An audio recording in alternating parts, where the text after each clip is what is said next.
Hello and welcome to the Capital OTB Stakes Preview for March 24th, 2018. Sully Crowdy and Mike Callahan here. How are you, Mike? What's going on, Sully? Big weekend down in New Orleans.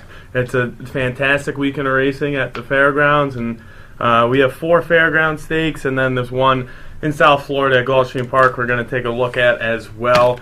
First race is race number 8 at the fairgrounds. It's a mile and an eighth. It is the 93rd running of the New Orleans Handicap. It's a grade 2 event. Race number 9 is a mile and an eighth on the turf. It is the Muniz Memorial Handicap, a grade 2 event. Moving on to race number 10, that is the Fairgrounds Oaks. It's a grade 2 event going a mile and a 16th on the main track. Race number 11 is the 105th running of the Louisiana Derby, a grade 2 event, a mile and an eighth on the main track.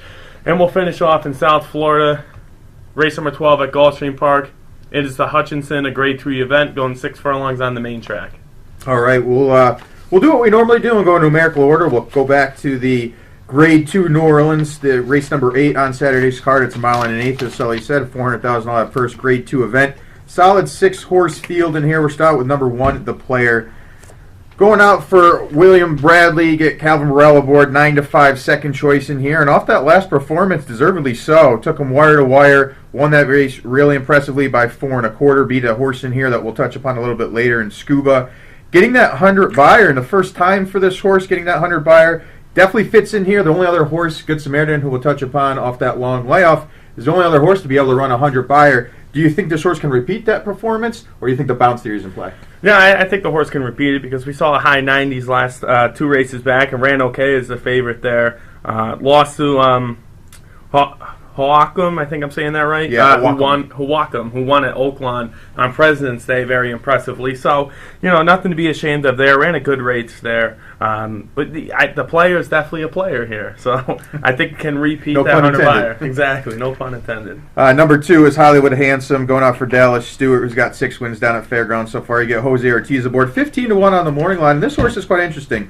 Raced against some very nice horses back in 2017.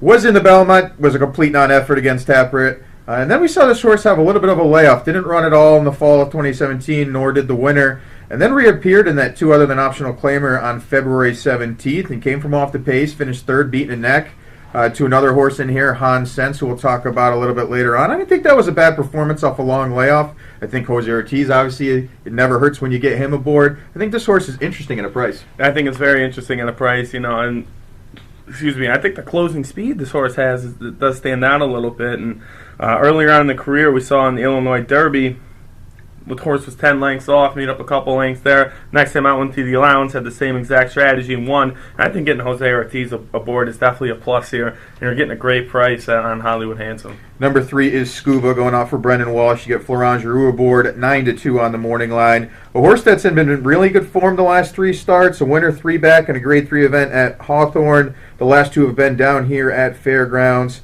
It's a nice second performance, 2 back, and then finished 3rd. To the player last time, no real fault in finishing 3rd to the player last time. The horse went wire to wire. Scuba kind of plodded along, was able to pick up the pieces, did pass a couple to get in the money. I think a horse to use underneath, really hard to consider top when you have the player in here and also Good Samaritan, but what are your thoughts? Yeah, definitely a horse you should play underneath, and it dates back to the November race. The horse made up a lot of ground there. This horse also wants to have some closing speed, so just a horse that I think will complete some trifectas and superfectas, but won't catch the player with the speed. Good Samaritan as well, has some closing speed. So, it's just one of those horses I think that you can use underneath, but it's going to be very tough for Florent to beat the player. Number 4 is Han Sense, going out for Mike Maker. You get Joe Bravo aboard, 12-1 on the morning line, and another one that's in very good form. Winner 3 back in that optional claimer. Then the last 2 have been close second-place performances, beating a neck in both of those. That was against much weaker, is going into this grade 2 event in very good form, but seriously gets an acid test. Yeah, definitely, that the horse, is going up in class. That's definitely going to be a question mark, but it looked okay last time out. It's dropping a couple pounds, which is very interesting, and can handle this distance, I believe. Lost by a neck. I think could have won that race if it was longer. Race against IRAP in the Indiana Derby, that was a very tough test, but I think fits in some graded stakes events, but this one is just a little bit too loaded here. Number 5 is the morning line favorite. That's Good Samaritan going out for Billy Mott. You get Joel Rosario aboard. Probably the most notable name in here. We remember this horse last year running in the Travers as the lukewarm 7-2 favorite. Was the upset winner in the Jim Dandy. Again, this horse had run predominantly on the turf. Then Bill Mott decided to transform this horse onto the dirt. Really emerged in Jim Dandy as a player in that 3-year-old division. But then kind of went a little south and regressed a little bit. Then we didn't see the horse since November of last year in the Grade 1 Clark. Did close to finish a half length off of Seeking the Soul. Again, off the long layoff. The works have been okay. Do you think this horse is going to be fresh enough to win in this spot? Yeah, I think the horse is definitely going to be fresh enough. And I really think that Windstar, the last couple weekends we've seen from this horse and from Windstar Farm, is definitely going to stand out here. You get Joel Rosario up again, the normal rider. I think it's definitely a dirt rider. And I like the closing speed here. It can make up any length, so don't get nervous if the horse is 10 or 12 lengths off the lead. It could definitely make it up. He's a stone-cold closer, that's for sure. He was far back in a lot of his races, does have that real closing kick. We'll see if he's able to be fresh enough in this spot against a really nice horse and the player and a couple others in here. That will be very tough. On to number 6, Leo Frick going out for Brad Cox. You get Javier Castellano aboard 9-2 on the morning line. And this horse actually scratched out of last week because we talked about this horse last week down at Oaklawn. Scratches into this spot. And this horse is coming in off with some really good form. Won that 3 other than allowance race at Oaklawn Park, 2 back. Last time out, did finish second. A well-beaten second by 3 lengths, but Hawakam was clearly the best that day, rode the rail, rode that track biased, and was on a wet surface. I didn't think that performance was bad at all by Leo Frick. Things coming in razor sharp off those last couple of races. And another one to use in here. For some reason, Good Samaritan isn't ready off the bench, and the player kind of regresses. This is going to be a nice priced horse. Definitely going to be a nice priced horse. Brad Cox has done a phenomenal job at this meet at the fairgrounds. 47 wins and is running the money 87 times. So definitely a horse you should look at underneath. And just like you said, the Good Samaritan doesn't come to run. Like we saw in October at Belmont Park, this horse definitely is going to come in at a nice price. All right, pick time here in the Grade 2 New Orleans. I think the player's too tough here. I think Good Samaritan's going to be on its game here today as well, but I have the player over Good Samaritan. I think those two are definitely the two to beat here. I think if they both run their races, it goes the player and then Good Samaritan by probably a neck or a nose or a head bob. I think Hollywood Handsome's another horse that you could use underneath. Jose Ortiz gets on, which is nice for Dallas Stewart, who's taken advantage of all of his mounts at fairgrounds this year and it really has improved. I think can handle this race. I'm right with you. I like the player on top. I think last time going wire to wire, I think you're going to see the same type of race dynamics. You get a short field. You're going to see the favorite in here, Good Samaritan, go to the back of the pack. I think Calvin's going to be able to rate in this spot, and if that's the case, then it's going to be really tough to catch the player down the stretch. Underneath, I thought Leo Frick, the horse that we just touched upon, the number 6 horse, is quite interesting. I think this horse is coming in with really good form. I like the last effort against Wacom. If any of those performances, the last 2, this horse can run, I think, is right in the mix. And then, for me, Good Samaritan is the best horse in here, but I just think off the bench may need a race or so. You're going to be sitting, far back in this spot. It's only a 6-horse field. Race dynamics-wise, may not be enough pressure on the player to get this closing kick in, but nonetheless is a serious player. I'll see and watch in this spot to see if the horse is good, and then my long shot's going to be Hollywood Handsome as well. I think off that last performance, that was off a long layoff. I think second off the layoff, this horse can only improve, and if that's the fact, I think then this horse could possibly get in there for the tries and supers. Tough to think of as a win candidate, but again, the price is right, and you get Jose Ortiz. So very interesting 8th race on Saturday. We'll switch and take a look at the 9th. On Saturday as well, it's the Grade 2 Muniz Memorial. Grade 2 event, $300,000 purse, nice field, deep field. We'll start out with number 1, Synchrony, going out from Michael Stedham, Joe Bravo aboard. 7-2 on this horse. I liked this horse last time in that Grade 3 event down at Fairgrounds. Was able to get up and beat a nice horse and Mr. Misunderstood, the horse that you got to say 5 times fast because it kind of makes you a tongue twister there, Mr. Misunderstood. And we'll talk about Mr. Misunderstood a little bit later on, is in this race. He had ridden a 6-race winning streak, and Synchrony was able to come from off the pace that day, got enough pace to close into, and went clear by 2 lengths under Joe Bravo. Joe Bravo is aboard again for this mount. I think that was a really good performance. The horse had come in with really good form. I'm not sure about the speed in here, though. There doesn't seem to be an abundance of speed, and I think race dynamics-wise, I like the horse. I liked him last time, but I'm not sure if he's going to get the same pace setup. Yeah, definitely not going to get the same pace setup as you said. There's really not too much speed in this race. Everyone likes to close. Everyone likes to come off the pace.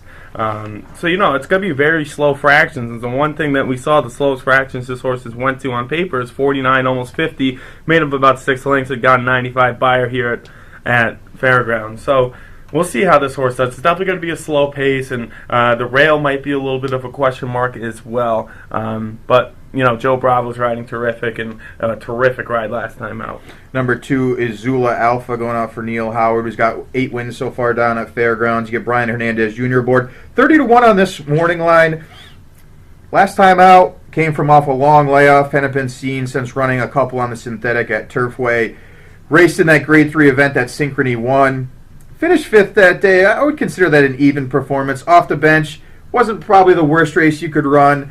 Again, race dynamics-wise, I'm not sure if it's going to fit in here. Possibly a horse to use in the supers on the best day, but really it's a little bit over your head. Definitely over its head here. And the one thing that possibly Neil Howard could say is just not too much speed here. We know this horse can sit a nice stalking roll. We saw that 3 races back at Turfway, so let's see what this horse can do. If this horse wants to get to the lead and no one pushes that is horse, true. If this horse decides to switch up the last race dynamics, and goes back to a couple of those synthetic races, if they just say, come catch me, and they go out and kind of gun it, that's a possibility for this horse to get in there. Right.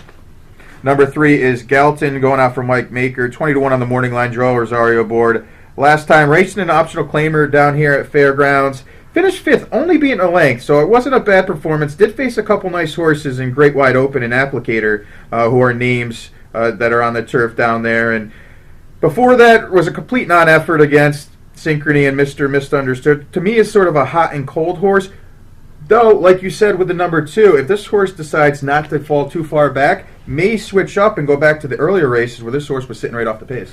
Yeah, I think that's going to be the move here for Michael Maker, And this horse is running the money 6 times here at Fairgrounds, so has never won but 5 places. And, one of those places the horse was 5-1, 3 races back against Tower of Texas, an absolute monster. Came in second at Gulfstream Park in a Grade 3 event, pretty slow fractions there as well, taking a stalking roll. So maybe that's the approach this team wants to do. Number 4 is Arklow, going out for Brad Cox, who's been dominating down at Fairgrounds. 47 wins down at Fairgrounds this winter.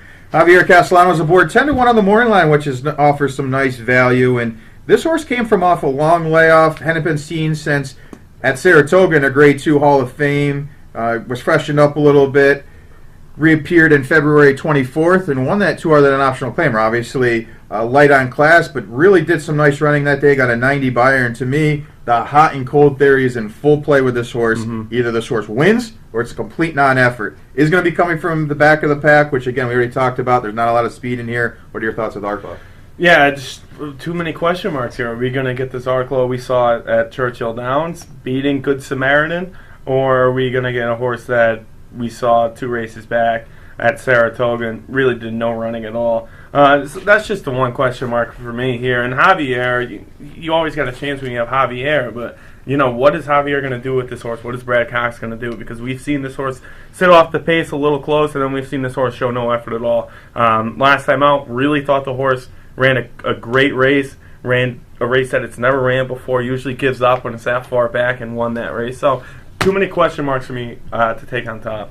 Number 5 is Danish Dynaformer going out for Roger Atfield, who's 1 for 2 down at Fairgrounds. You get Rafael Hernandez aboard 8-1 on a horse that's coming off of a May 2017 layoff, so this horse hasn't been seen in a very long time. Does have some good backlash, though, including a nice 4th place close-up finish to It's in the Post, who we saw time and time again run really well out in Santa Anita. Again, we talked about the backlash. Has faced the likes of the Pizza Man, also Talib, Wake Forest, Big Pitcher. Off the layoff, do you think this horse is going to be fresh enough and ready to go, fit-wise, to win in this spot? I mean, Roger Atfield knows, he knows when his horses are they're ready to go. And this horse just wants to close. It wants nothing to do with the pace at all. We've seen this horse close in some really, really slow fractions. Ran the 1.5 miles last time. So, not running the 1.5 miles this time. So we'll see what the plan is here for this horse. But, I think there's just too much other closing speed here, and this horse is going to play a little catch-up. But definitely will make it interesting towards the top of the lane. Number 6 is Luke Collin going out for Kieran McLaughlin. You get Gary Stevens aboard 8-1 on the morning line. Came from off the layoff last time to win that 2 other than optional claimer. Very impressively beat a nice horse in Rocketry, who I like and respect very much. I thought that was a really good performance. The fractions ended up being really good, and that closing kick was good. Again, another horse that's going to be sitting about mid-pack, maybe a little bit further back. If Gary decides to switch race dynamics, puts this horse out front, I think is a serious player. Yeah, I think is a player here as well. And as you said with Rocketry runs at Gulfstream Park, I believe, on Saturday. So we'll see how Rocketry does there. But I agree. That was a very nice, impressive win there. And Gary Stevens has been riding extremely well in 2018 and the end of 2017. So we'll see how Kieran wants to take this the race approach. Everyone's going to try to sit 4 or 3 lengths off like they're comfortable doing. But we'll see how Gary does. Gary can be pretty aggressive in these situations. Number 7 is One Mean Man going on for Bernard Flint. You get Martin Pedroza aboard 30-1 on the morning line. This horse hasn't won in a very, very long time, but last race really wasn't that bad of an effort. It was in an optional claimer here at Fairgrounds. Finished 4th, only beaten 3/4. It was a really blanket finish with a lot of them kind of nailing the wire at the same time. I didn't think that was a bad effort. Possibly a horse to use in the supers, but there's going to need a lot to go right because, again, it's one of those situations where the horse last time closed into it, but that doesn't seem to want to be the race dynamics in here. If this horse goes back to any of those races where this horse was close to the lead, possibility to fill out the supers anyway. Definitely a possibility to fill out the supers. I think this horse is going to play catch me if you can. If you want to come with me, you can. I think this horse is just going to run away and try to play catch me if you can here. It's going to be quick fractions, then they're really going to slow down. I just see that's the kind of race One Mean Man's going to run. But I think just a little bit over its head here. But did show good effort last time out. Number 8 is Mr. Misunderstood going out for Brad Cox. 5-1 on the morning line. Florent Giroux aboard. Was aboard last time in that second place performance to Synchrony. That was off of a 6-race winning streak, so this horse comes in very, very good form. Loves it over the Fairgrounds turf course. 3 for 4 wins. The only blemish, that second place performance last time out. Again, a lot to like with this horse. Race dynamics, again, we're kind of going to talk about it with every horse. This horse likes to sit off of the pace. Do you think Florent Giroux kind of sits a little closer? Yeah, I think this horse does sit closer, and, this horse is 8-time winner on the grass with 9 stars in a place last time out. And as you said, I thought ran a great race last time out. And I think we're gonna get the same fractions as we did, maybe a little slower on the half.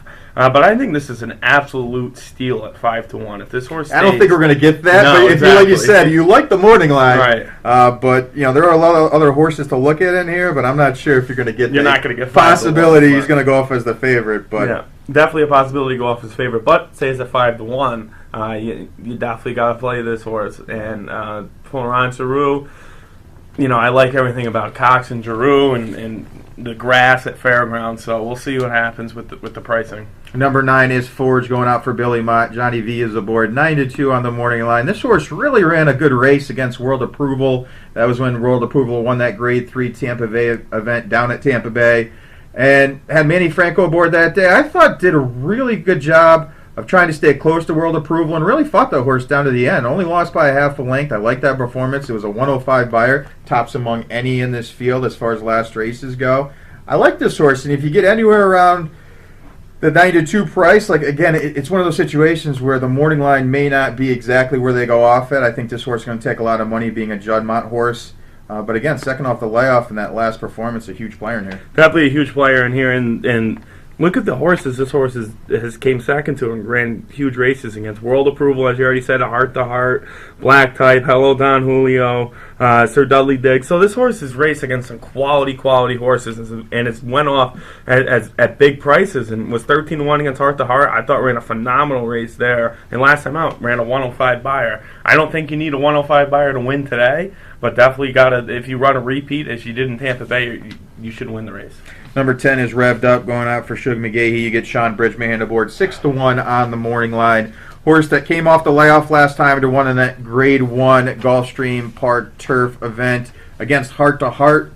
Again, Heart to Heart stole the fractions that day, kind of softened up the pace, and then was able to clear home. This horse was coming off of a long layoff. Does have some races that would be quite competitive, including that 3-back race and then optional claimer at Churchill Downs, and that third-place performance to Shining Copper at Churchill Downs, because we saw Shining Copper come back and win the championships meet and upset a couple in there. So that should only flatter this horse second off the layoff. What do you think, Revved Up? Yeah, I think this horse is going to be very interesting to see, and this is a really stacked race here. And as we already have been, we're beating the old drum again here. Ton of closing speed in this race, and I would like to see this horse run again at that 49 fraction, that optional claimer race you already pointed out. So you're hitting Sean Bridgman back up, where he had much success on Revved Up. I think this is an interesting horse here at 6-1. Number 11 is Ring Weekend, going out for Grand Motion. Jose Ortiz aboard 5-1 on the morning line. As if we already talked about enough closers in here, here's another closer who won last time at Gulfstream Park, and that optional claimer was able to come from off the pace, way out of it to get up and go clear by 2 1/4. Beat a couple nice horses in Profiteer and Saham. And another one, like we said, is a closer in here. I'm not sure if the race dynamics are going to be really good in this spot, but it's been training well off of that last victory. Does have some good back classes, raced in a couple Grade 1 events, including that really nice 4th-place finish, only being a length and 3/4 in that Grade 1 Frank Kilroy back in early of 2017. Another one in here that's you could consider a serious threat.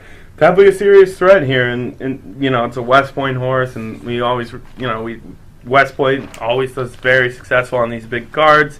They always run big races. The only thing that concerns me here, I like Jose Ortiz aboard, is if the fractions are very slow or decent or moderate. A 48.5 we saw at Saratoga, the horse came in 4th. A 49.5 at Pimlico, horse did not even run against World Approval. So if it's a 48, 49, or 50, this horse has got to get a little bit closer to the lead. Can't be 14 lengths off and try to make up that ground. That's a really hard thing to do. All right, pick time here in a very, very wide open, weirdly run race up to this point. When we actually see the gates fly open, we're going to see a lot of answers as far as who's going to go to the lead and who's not. But what are your thoughts here in the Grade 2 event? Yeah, this is a really tough race here, and I put Forge on top. I think Judd Mott's going to have this horse ready. Billy Mott as well on the grass. I always love Billy on the grass. I have that horse on top. I think Mr. Misunderstood is going to run a huge second again, as we saw last time out. And then I think Galton is a long shot. That's my long shot pick here. This horse, I think, just 6 times in the money here at Fairgrounds. I think this horse is definitely going to get a piece of the Superfecta. And we saw a really good effort 3 races back, and I'd like to see that again against almost a 41.5 mile. I'm right with you. I like Forge on top. I think that performance last time, the World Approval, was very, very good. I think any repeat of that 105 buyer, like you said, even if the horse regresses, and just runs a couple points below, I still think it's going to be tough to beat. I think we'll be in front of a couple closers in here that are serious contenders, and I just think may get a jump on them in here. And then underneath, number 6, Luke Collum going out for Kieran and Gary Stevens aboard. I think another one that's going to be more forwardly placed than the Stone Cold closures in here. I like the performance last time out, and the 2 other than optional claimer. I know it's stepping up into this Grade 2 event with a serious acid test, but has faced the likes of Yoshida and dueled that horse, and we know how good Yoshida is. So I think second off the layoff and stepping up, I think is in very good form. May get the jump on him as well. Nice 8-1 price, and then also Synchrony. Again, I liked this horse last time, was able to upset Mr. Misunderstood. Won that race, but I just think race dynamics-wise may not be in the favor, and another one to use in the mix. And then for my long shot, I went with Arklow. Hit or miss horse. Either the horse is going to completely destroy the field or is not going to run at all. But race dynamics not in the favor. But again, last time was able to look really good down at Fairgrounds. May like the turf course down there. You get Javier aboard. I know Florent Giroux switches off, but you never lose anything with Javier. So maybe another horse to use at a double-digit price. So very interesting 9th race. We are through 2 at Fairgrounds on the big Saturday card. When we come back, we'll take a look at 2 more at Fairgrounds. Stay tuned.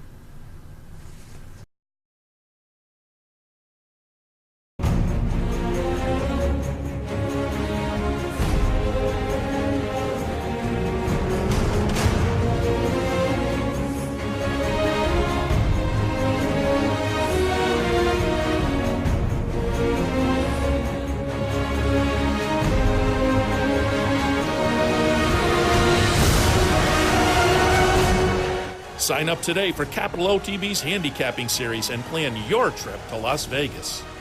OTB Stakes preview. We are through a couple at Fairgrounds so far. We'll take a look at two more. We'll take a look first at the Grade 2 Fairgrounds Oaks. They're going to go a mile and 16th. Really nice 9-horse field. A couple names, a lot of names that you'll know in here. Starting out with number 1, Classy Act, going out for Brett Calhoun. You get Javier Castellano aboard. 5-2 morning line on this horse, and last time ran a really nice second, taking the lead, kind of fading a little bit late, but lost nothing in defeat to Mohane Girl, who we saw come off the layoff. And you and I were a little reluctant off the layoff on if this horse could repeat, but was absolutely dominant in that performance. Again, I thought that was a really good performance. You look back at the 2 and 3 back races, Classy Act was able to show speed and wire him in both of those events. Again, going to show speed on Saturday. He's going to say, catch me if you can, and I think she's very, very good. We'll have some company up front with America's Tail, the number 3, who we'll touch upon a little bit later. But if this horse is able to fend that horse off early, kind of relax down the backstretch, maybe be tough to beat late. Definitely, I think it will be tough to beat late here. If it runs anything like it did in the Rachel Alexandra, this horse is going to be very tough to beat. It's now used to this distance at the mile and the 16th. Was stretching out from the mile 3 races back. And now has 3 races under her belt at Fairgrounds. So I think this horse runs a repeat race and it's tough to beat, and I think gets a little bit better than an 87 buyer. Number 2 is Cigarro Row, going out for Brendan Walsh. You get Gary Stevens aboard, 12-1 on the morning line. This horse was able to break the maiden first time out down at Laurel, then ran in a stakes race at Churchill Downs against the likes of Mohane Girl and finished 5th, really non-threatening 5th, and then wasn't seen for a little bit. Trainer changed to Brendan Walsh and raced down at Fairgrounds back in February 18th and finished 4th, a really distant 4th to Chocolate Martini, who we'll talk about a little bit later on. This horse just seems to be a touch below. Possibility this horse rounds out the supers, but is really going to need a lot to go right to be a serious player. Definitely going to need a lot to go right. I agree. Just a little bit touch below here. And Gary's going to try his hardest to get this horse into the mix and has raced against familiar company in here. So that can be a little reassuring for Gary in the connections. But I just think a little bit touch below here to run in the Grade 2 Oaks. Number 3 is America's Tail, going out for Bernard Flint. You get Martine Pedroza aboard. 10-1 on the morning line. This horse hasn't been seen since January 13th. Is coming off a little bit of a freshening. The 2 and 3 back races were phenomenal, worrying both of those events, winning by double digits 3 back and 8 3/4 2 back. And then last time was a little bit of a head scratcher. Took a lot of money against Stronger Than Ever, who upset Wonder Godot in that Silver Bullet Day, and wasn't able to get to the lead. I think, to me, the horse just needs to get to the lead, and I think you're going to see Martine Pedroza really send this horse. That's why I'm interested to see what Classy Act's going to do, the number 1, who we already talked about. But speed seems to be the favorite for America's Tail. Yeah, this horse needs to get to the lead, or it's going to be tough. This horse, if it doesn't get to the lead, it's not going to, it cannot run its best race. So this horse is going to fire out of the gate. Should get to the lead with Eskimo Kisses wanting nothing to do with the lead, and Cigarro Row pretty much wants nothing to do with the lead. So it's going to be interesting to see who gets the lead, Classy Act or America's Tail. Number 4 is Eskimo Kisses, going out for Ken McPeak. You get Florent Giroux aboard, 9-2 on the morning line. Horse that's won 2 in a row, broke the maiden, 2 back in the 4th career start, getting a 74 buyer. It was a good effort, and then faced winners for the first time and really put it all together, winning by 11.5 lengths at Oaklawn in that sloppy event, getting in that huge 92 buyer, which is tops among most in here, if not all. And to me, it kind of gives you that theory of, is the bounce theory in play? Was it based on this horse loves the mud and ran over the slop, or is this horse just getting that good? I think the horse is getting that good, and the horse really has improved since that 7th by 18. It came back and ran 2nd at a nice price. Came back and won, broke the maiden with some closing speed, and we saw it in the mud last time out. And I'm very, very excited to see how this horse does at the distance on a fast track again. Number 5 is Patrona Margarita, going out for Brett Calhoun. Another Brett Calhoun trainee. You get Brian Hernandez Jr. aboard. Finished a nice winning performance in that Grade 2 Pocahontas in September of 2017, then wasn't seen for a very long time. Reappeared in the Grade 2 Rachel Alexandra. Finished 4th, beating 7 1/4. A real non-threatening race. Hit the gate in that race. Finished behind a couple in here, Classy Act and Wonder Godot. Do you think this horse can revert back to that Grade 2 win at Churchill Downs, or do you think the horse is just really trying to find a stride again? I think it's just trying to find its stride again. And, I think if it does, it's going to be a serious player here, taking a nice stalking role. And from the Pocahontas, up to the Rachel. Really no respect there at all. Won the Pocahontas, went to the Grade 2 Rachel. Really got no respect there. Very excited to see how this horse progresses. Second race in September. Number 6 is She's a Julie going out for Steve Asmussen. You get Corey Landry aboard, 15-1 morning line price. Horse raced in that Grade 2 event that we just talked about, the Rachel Alexandra, with Classiac and Wonder Godot, who are in this spot, and finished 6th. Really non-threatening 6th with Corey Landry aboard. Nice to see him stay. Maybe he sees a couple things in this horse based off of that last effort. But the only win on the horse's resume is that maiden breaker at Churchill Downs back in May of 2017. You haven't seen much since. Do you think this horse is going to be able to sprout wings and get in there, or do you think it's one of those horses that is going to be about 4th or 5th in this spot? Yeah, I think it'd be 4th or 5th here. And I just think it's another $100,000 not graded stakes under its belt, and looked okay in the optional claimer. I thought that was just a lot to ask out of the horse running in the Rachel Alexandra. So I'd like to see the horse go in graded stakes again, but for right now, I think just a touch below is She's a Julie. Number 7 is Testing 1-2, 10-1 on the morning line. You get Diego Sanz aboard, and I talked about him a couple times. He's a very underrated rider. He rides predominantly down at Delta Downs. And he's terrific down there. He's been trying to test the waters at Fairgrounds, does have a couple wins.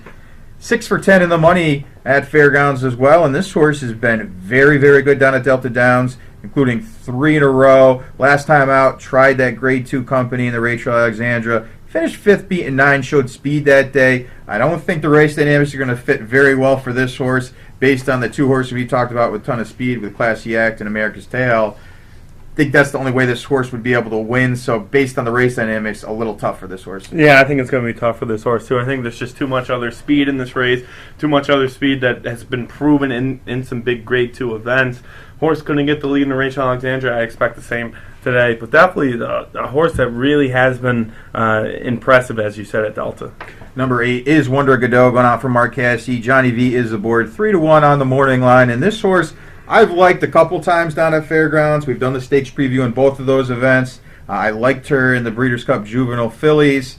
When she finished 6th that day, to me, again, I haven't figured out why she just can't seem to put it all together. She's a really nice filly to look at. She's big, she's stocky. She likes to kind of roam free. She's going to be forwardly placed. She won't be on the lead, so she may sit a really ideal situation in here under Johnny V. If she's able to put it together, she's going to be a serious contender because I know Mark Cassie's very high in her. But what are your thoughts with Wonder Godot? And we say it every time she runs. I just think she needs some room to run, and if she doesn't get the lead, she gets a little nervous. Which is why I like the outside post. Exactly. Because I think she's going to be able to stay clear. Exactly, and then the one question mark is, can this horse get clear from Testing 1-2 who wants to get to the lead as well? I think can beat Chocolate Martini out of the gate, but I think from the outside post, as you said, I think that'll help, but needs to cut a few corners so it's not 8 wide on the first turn. Number 9 is Chocolate Martini going off for Tom Amos. You get Mitch Morell aboard, 10-1 on the morning line. This horse was able to win one other than optional claimer down at Fairgrounds. Got an 82 buyer, is getting the acid test against a couple really strong fillies in here, but does like the course, 2 for 3 as far as wins goes, and the only other blemish was a 3rd place performance. Obviously likes the course. The works have been pretty strong. Is getting that acid test. What do you think at the 10-1 price? I think could be a possible long shot here to complete some super factors. And this horse, as you said, likes the course, likes the distance. So interested to see how this horse breaks from the gate, number 1. Number 2, if it has a good break, can it slow down some tractions? And it's going to be tough because a lot of horses want that lead to push the pace. All right, pick time here in the Grade 2 Fairgrounds Oaks. Taking a shot here with Eskimo Kisses. This horse has just really been improving since that 7th place finish. Oaklawn Park has been its friend with the win. I should have won 3 races in a row. And just really impressive last time. I know it was in the slop. I'm just excited to see how this horse does at the 1:16 on a fast track. Wonder Godot underneath as well. And I put Patrona Margarita in the 3rd spot and Classy Act as well in that superfecta mix. Classy Act that we already touched upon for Will Calhoun and Javier. I think this horse definitely runs into the money. But Patrona Margarita could complete some superfectas here for Will Calhoun as well with Brian Hernandez up, who's had a nice Fairgrounds meet. I'm going to go 1, 8, and 4 in this spot. I like Classy Act. I know the pace could be potentially hot, but if for some reason America's Tale decides not to break like the horse did last time, Classiac could be alone on the lead, and a horse has shown that time and time again can hang on there for a strong performance. Reunites with Javier Castellano. The works have been very strong. Price will be a little short, but nonetheless, I think is a huge player in here. Underneath, Wonder Godot, who we've liked time and time again. I still think she's possibly the best horse in here based on physical abilities, but she hasn't been able to put it together. I like the outside post like we talked about. You and I both think the outside post will help in this spot. And she's another player in here. And then also your horse you like on top, Eskimo Kisses, has been phenomenal in the last two. He's really getting an acid test, trying Stakes Company for the first time. I'm not sure if the slop was the reasoning for that horse winning either. So I have a couple question marks on this horse. But then nonetheless could absolutely win this race off those last two efforts. And then my long shot play is going to be Chocolate Martini. Yeah. I like the 10-1 price. I think that last performance was pretty good. And if a couple of these regress a little bit, I think this horse is just starting to figure it out. So nice price as well. All right, we'll take a look at the big one now at Fairgrounds. It's the Grade 2 Louisiana Derby. They're going to go a mile and an eighth. $1 million purse for 3-year-olds. Nice field of 10 horses in here. We'll start out with number 1, Bravazzo.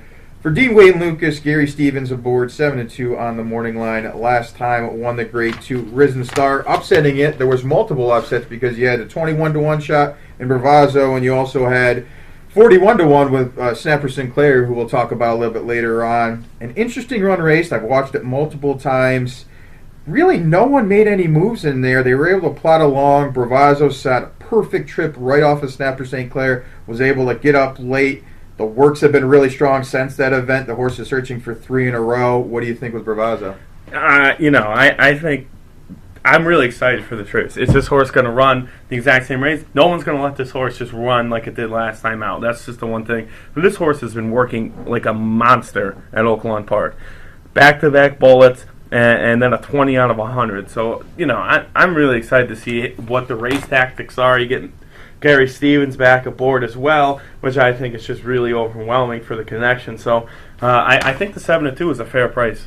Number 2 is Noble Indy going out for Todd Pletcher, Johnny V aboard, 7-2 on the morning line. Blinkers go on for this horse, and when we talked about it on OTV Live, we were both intrigued with this horse, with the value we were going to get, and I know you were really high on this horse. I don't know where you have it in the mix. I know I have it in my mix as well, but this horse won the first two very impressively down at Gulfstream Park, then tried that Grade 2 Risen Star. Finished third, beaten 2 lengths to both Bravazzo and Snapper Sinclair.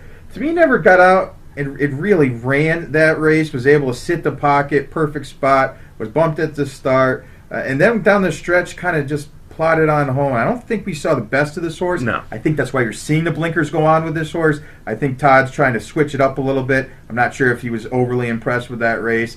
If this horse is able to wake up, ability-wise, is a huge player. Yeah, and we're getting a great price here, and I like the move putting the blinkers on.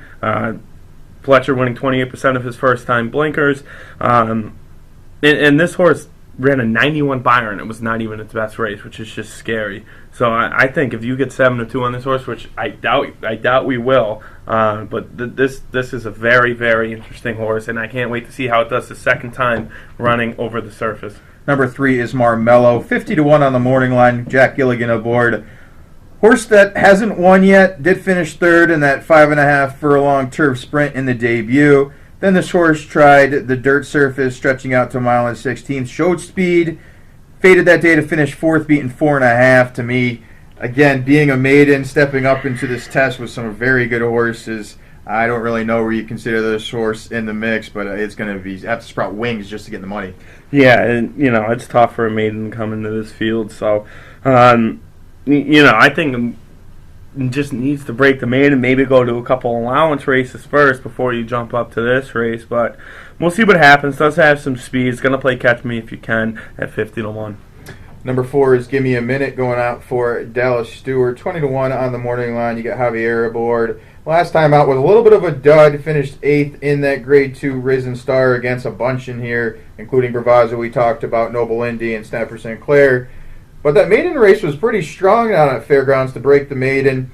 Won that race by 8 lengths, got an 80 buyer, which isn't tops among the field in here, but would stand, somewhere around that 3rd or 4th, 5th spot in here. If that horse can rebound off of that, sit just off the pace, possibility to be a player in there. Yeah, definitely going to be a player in here. I guess for some superfectas, but I just think he needs to run the exact same 80 buyer, 82 buyer we saw 2 and 3 back to complete some superfectas. I like how you're getting Javier on. Dallas has had a nice meet as well. I didn't think. I thought it was just looked a little overwhelmed in that race if you watch the replay. So we'll see what happens. We'll see what Javier wants to do with this horse. Has not had a great trip yet throughout the career. So very interesting, and has a win already over the surface. Number 5 is Retirement Fund going out for Steve Asmussen. You get Sean Bridgman aboard, 12-1 on the morning line. A winner of the first 2, very impressively, getting 80 and 81 buyers. First time out, did beat a couple nice horses, including Dark Templar, who's in this spot, and we'll talk about a little bit later. Then last time out in the Southwest, really did no running at all. Took a little bit of money that day, didn't get the best of trips, caught that muddy surface. Maybe the horse just really doesn't like wet surfaces at all. Switches back to a fast track. I think this horse is a player at 12-1. Yeah, I just think that didn't like the wet surface, as you said, but I think it's just going to play catch me if you can with Marmello, but not run with Marmello, who's going to set probably lightning fractions. But definitely is going to be right there next to the lead here. This horse we saw in the optional claimer just wire the field, creating its own fraction. So definitely an interesting horse at 12-1. Number 6 is Heinford going out for Todd Pletcher. Joe Bravo's aboard. Big $200,000 purchase back in 2016. 8-1 on the morning line for this Donegal Racing horse, and broke the maiden 2 back at Gulfstream in that maiden claiming 50 race, and beat a nice horse in Transistor. The last time out is really the telltale sign of how this horse is progressing. Took the lead, finished second, only beating 2 lengths to Magnum Moon. Now, until last weekend, we didn't really know how good that race was, but Magnum Moon came back and ran phenomenal, beating Salamini down at Oaklawn in the Rebel, and that was a super performance. Should only flatter Heinford in this spot. Todd Pletcher's been winning on pretty much everything because Magnum Moon is another horse that he has in here, or that he has on the trail to the Triple Crown. 8-1's kind of appealing. What do you think of this horse? Yeah, that should only flatter the horse with Magnum Moon the way that horse ran last time out. So I'm interested to see how the horse does first time running at the fairgrounds. Stretching out from 2 back from the mile to the mile and an 8 might be a little bit of a question mark, but that'll be a horse that I think at 8-1 you cannot ignore.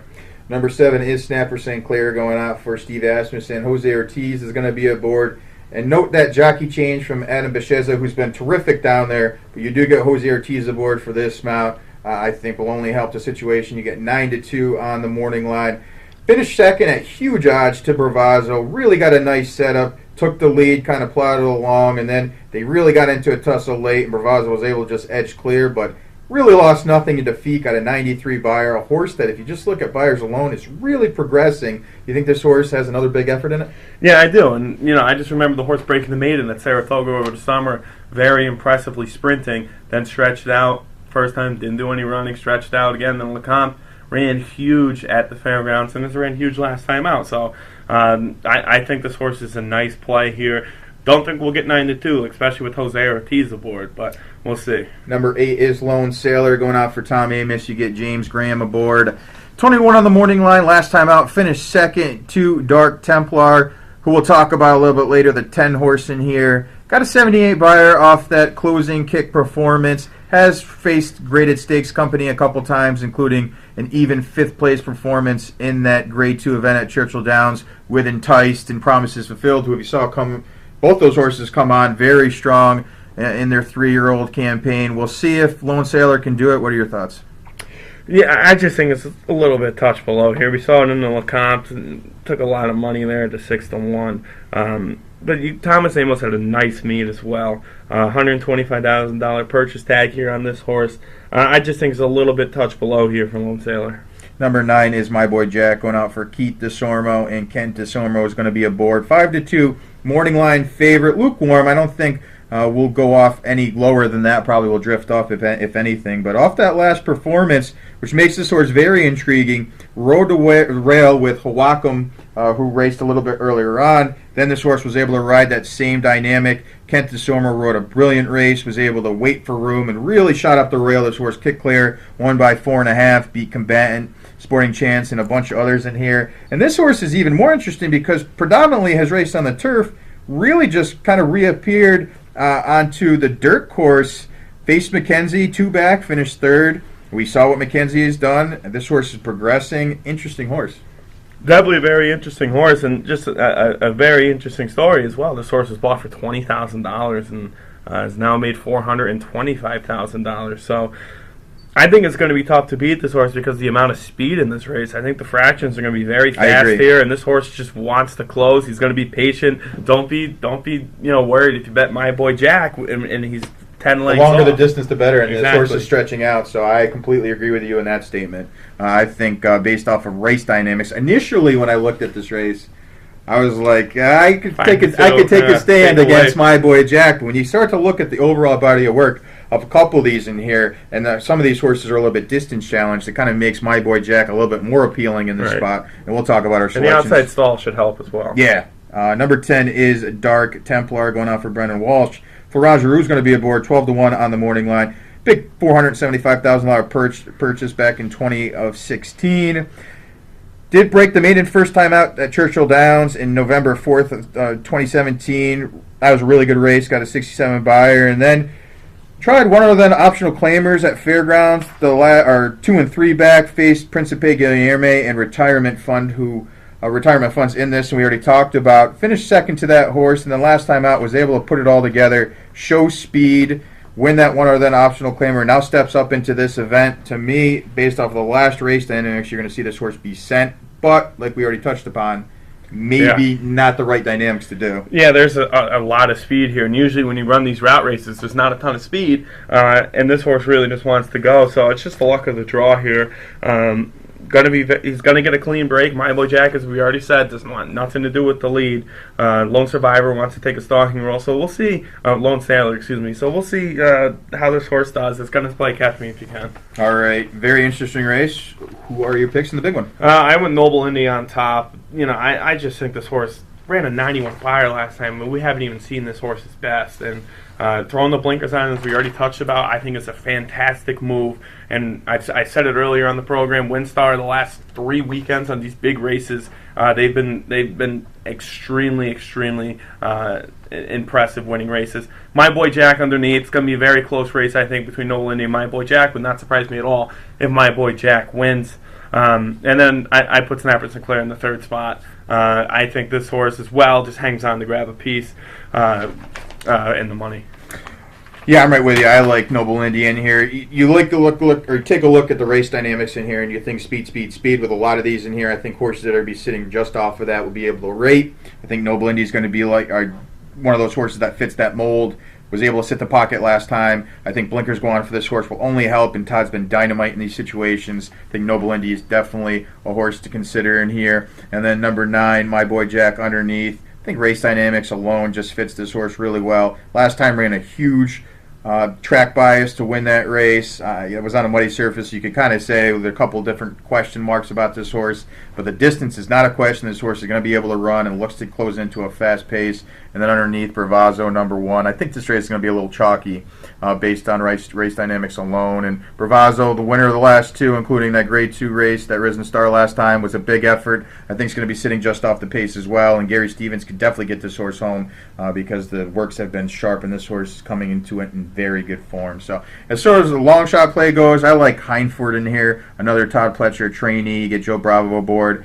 Finished second in that optional claimer to Magnum Moon. We saw Magnum Moon win last weekend against Salamini, so I think this horse is only flattered. Again, Todd's been dynamite in these situations, so you could expect a big effort from Heinford as well. Very interesting race at Fairgrounds to wrap up a huge Saturday for them. But we are going to take our final break before we come back and take a look at a stakes race down at Gulfstream. Yeah, 6 horses. Oh, yeah. We'll be good. Bang right through this. Yeah, we're at 48. Okay, yeah, we're good. Yeah. All right.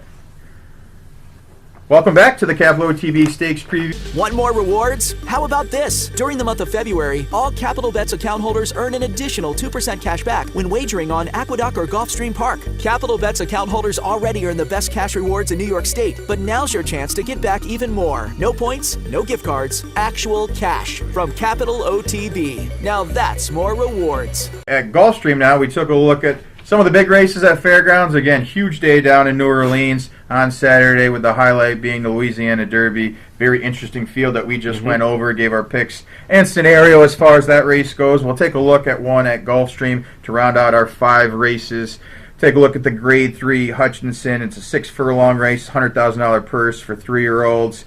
Field of 6, starting with number 1, Impact Player, Todd Pletcher trainee, Luis Saez aboard 9 to 5 on the morning line. This horse really wasn't put it together the first 3 races, but the last 2 have been phenomenal, including that maiden breaker 2 back, running a 109 and 4, getting that 91 buyer. And then last time, facing winners for the first time and stretching out to 7 furlongs, ran a hole in the wind, won that race by 7 1/4. Very nice time, beat a couple nice horses, including Septimus Severus. I think looking for 3 in a row, this horse is definitely eligible to do that. Yeah, definitely eligible to do that, as you said. But how many times have we seen in South Florida this Winter Champions meet?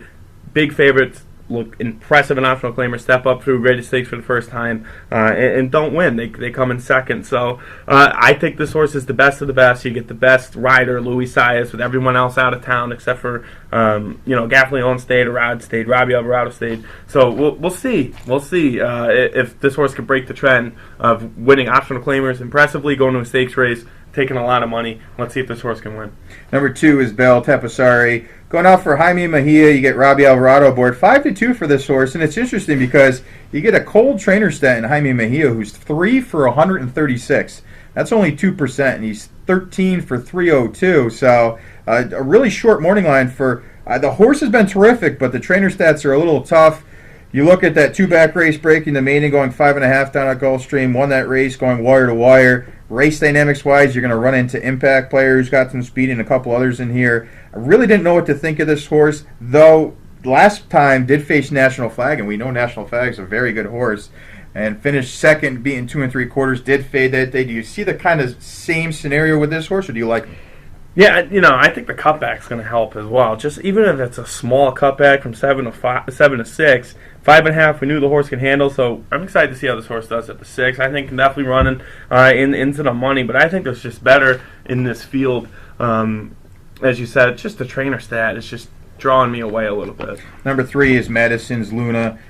6-1 on the morning line. You get Julian Laperoux aboard, winner in the career debut down at Tampa, going 6.5, was able to sit just off the pace, which you like to see with the first-time starters to get them some education. Passing horses, to me, I don't like seeing winners first time out who just go out there, take the lead, and then wire them. Really, to me, doesn't get too much education. I like to see the 3, Madison's Luna, go out there and sort of rate, was able to get the job done, ran a nice time of 1:15 and 3 for 6.5.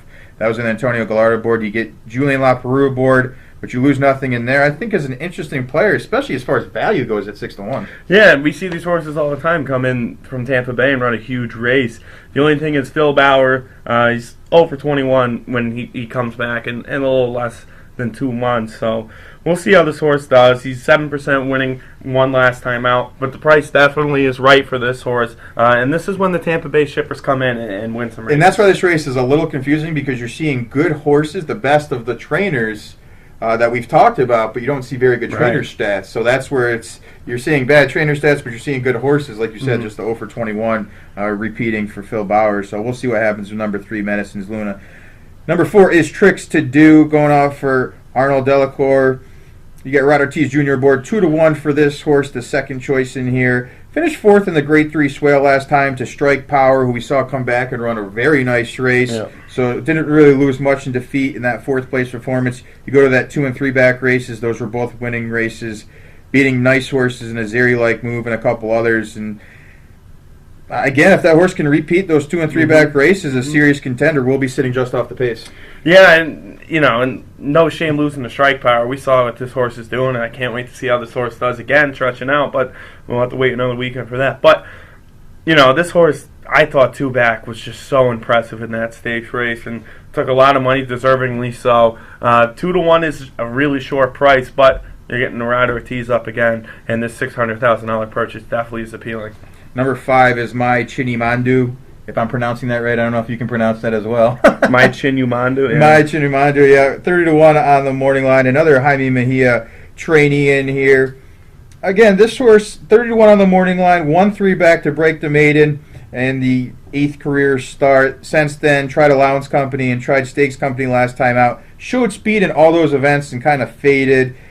To me, is just a touch below these in here, especially if the horse tries to go to the lead. It's kind of going to get engulfed by a couple of them here. Yeah. This horse is just going to play a catch me if you can here. This is the speed of the speed of the speed of a sprint race, and there's a lot of other speed in this race. Every other horse we talked about so far is speed here. But, I just think it's just a little touch below the rest of this class here. But we'll see how it does. Let's see if anyone runs with this horse.